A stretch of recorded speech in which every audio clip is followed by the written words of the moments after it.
বিশ্বকাপের মঞ্চে ব্রাজিল মানেই এক অন্যরকম আবেগ, এক অন্যরকম প্রত্যাশা। হলুদ জার্সি, বুকে 5টি তারা জ্বলজ্বল করছে, যা আর কোনো দেশের নেই। কোটি কোটি সমর্থকের স্বপ্ন নিয়েই আবারও বিশ্বকাপের নকআউট পর্বে পা রেখেছে 5বারের বিশ্ব চ্যাম্পিয়ন ব্রাজিল। বিশ্বকাপের প্রতিটি ম্যাচে নিজেদের প্রমাণ করতে হয়। এবার সেই পরীক্ষার নাম জাপান, যে দলকে অনেকেই বলেছেন এবারে বিশ্বকাপের অন্যতম ডার্ক হর্স। নকআউট পর্বে ব্রাজিলের সামনে জাপান আসা মানেই শুধু শক্তির লড়াই নয়, এটি হবে দুই মহাদেশের লড়াই। পরিসংখ্যানের দিক থেকে অবশ্যই এগিয়ে রয়েছে ব্রাজিল। দুই দলের মুখোমুখি 14টি লড়াইয়ে 11বার জয় পেয়েছে সেলেকাওরা। প্রথমবার মুখোমুখি হয় 23শে জুলাই 1989 আন্তর্জাতিক প্রীতি ম্যাচে, সেখানে জয় ব্রাজিলেরই হয়। জাপানের জয় মাত্র একটি। বিশ্বকাপের মঞ্চেও একবারই দেখা হয়েছিল দুই দলের। 2006 সালে সেই ম্যাচে ব্রাজিল 4-1 গোলে জাপানকে হারিয়েছিল। তবে ফুটবলে পুরনো পরিসংখ্যান সবসময় ভবিষ্যতের ফলাফল বলে দেয় না। তার সবচেয়ে বড় উদাহরণ জাপান নিজেই, কারণ সাম্প্রতিক সময়ে জাপান প্রমাণ করেছে বড় দলকে হারানোর ক্ষমতা তাদের রয়েছে। চলুন দেখে নেওয়া যাক ব্রাজিল এবং জাপানের ম্যাচের পরিসংখ্যান। ব্রাজিল বনাম জাপান, মোট ম্যাচ 14টি, ব্রাজিলের জয় 11টি, ড্র 2টি, জাপানের জয় 1টি।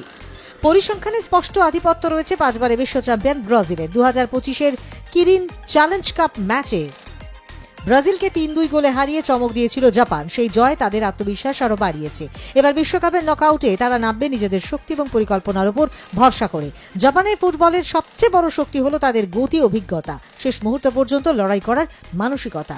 শুরুটা ড্র দিয়ে হলেও ধীরে ধীরে ছন্দে ফিরেছে ব্রাজিল। প্রথম ম্যাচে মরক্কোর সঙ্গে 1-1 গোলে ড্র করার পরই হাইতিকে 3-0 এবং স্কটল্যান্ডকে 3-0 গোলে হারিয়ে দাপট দেখিয়েছে 5বারের বিশ্ব চ্যাম্পিয়ন। আক্রমণ, মাঝমাঠ এবং রক্ষণ সব বিভাগে উন্নতি দেখিয়েছেন। নকআউটের আগে নিজেদের অন্যতম ফেভারিট হিসেবে তুলে ধরেছে সেলেকাওরা। এবারে বিশ্বকাপে জাপানের পারফরম্যান্স নজর কেড়েছে অনেকের। এফ গ্রুপের রানার্স আপ হয়ে নকআউট পর্বে উঠেছে জাপান। শক্তিশালী প্রতিপক্ষের বিরুদ্ধে তাদের দ্রুত আক্রমণে ওঠার ক্ষমতা এবং রক্ষণের দৃঢ়তা তাদের আলাদা পরিচয় তৈরি করেছে।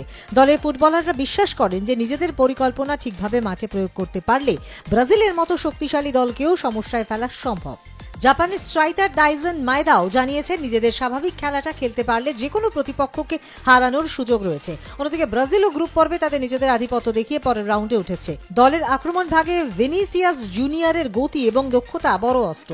অভিজ্ঞ খেলোয়াড় এবং আক্রমণাত্মক ফুটবলে ব্রাজিল আবারও বিশ্বকাপ জয়ের অন্যতম দাবিদার হিসেবে নিজেদের তুলে ধরেছে। নকআউট পর্বে ছোট ভুলও বড় বিপদ ডেকে আনতে পারে, তাই জাপানের বিরুদ্ধে ব্রাজিলকে আরও সতর্ক এবং পরিকল্পনা মাফিক খেলতে হবে। ব্রাজিলের জন্য বড় বিষয় হতে পারে তাদের আক্রমণ ভাগের ধারাবাহিকতা। প্রতিপক্ষের রক্ষণ ভাঙার জন্য ভিনিসিয়াস জুনিয়রদের দ্রুত আক্রমণ, মাঝমাঠে নিয়ন্ত্রণ এবং সুযোগ কাজে লাগানোর ক্ষমতা গুরুত্বপূর্ণ হবে। একই সঙ্গে রক্ষণ ভাগকেও জাপানের দ্রুত গতির আক্রমণ সামলাতে হবে, কারণ জাপান এমন একটি দল যারা সুযোগ পেলেই প্রতিপক্ষকে চাপে ফেলতে পারে। জাপানের অভিজ্ঞ ডিফেন্ডার ইউতো নাগাতোমো সতর্ক করেছে নিজেদের দলকে। ব্রাজিলের তারকা ফুটবলারকে নেইমারের বিরুদ্ধে জাপানের আলাদা পরিকল্পনা প্রয়োজন বলে মনে করছেন তিনি। নেইমারের মতো বিশ্বমানের খেলোয়াড় বড় ম্যাচের মুহূর্তে পার্থক্য করে দিতে পারে, তাই ব্রাজিলের প্রতিটি আক্রমণ সামলাতে জাপানকে থাকতে হবে অত্যন্ত সতর্ক। তবে প্রশ্ন একটাই, জাপানের এই স্বপ্নের দৌড় কি থামিয়ে দিতে পারবে ব্রাজিল, নাকি আবারও কোনো নতুন কিছু দেখবে বিশ্বকাপ? 5বারের চ্যাম্পিয়ন ব্রাজিল জানে কিভাবে চাপের মুহূর্ত সামলাতে হয়। অন্যদিকে জাপান জানে এই মঞ্চে নিজেদের গড়ে তোলার সুযোগ বারবার আসবে না। 5টি তারার সামনে এবার নতুন পরীক্ষা। ব্রাজিল কি এগিয়ে যাবে আরও এক ধাপ, নাকি ডার্ক হর্স জাপান তৈরি করবে বিশ্বকাপের আরেকটি চমক? এই উত্তর মিলবে 29শে জুন। ব্রাজিল বনাম জাপান ম্যাচ নিয়ে আপনাদের কি মতামত জানান কমেন্ট বক্সে।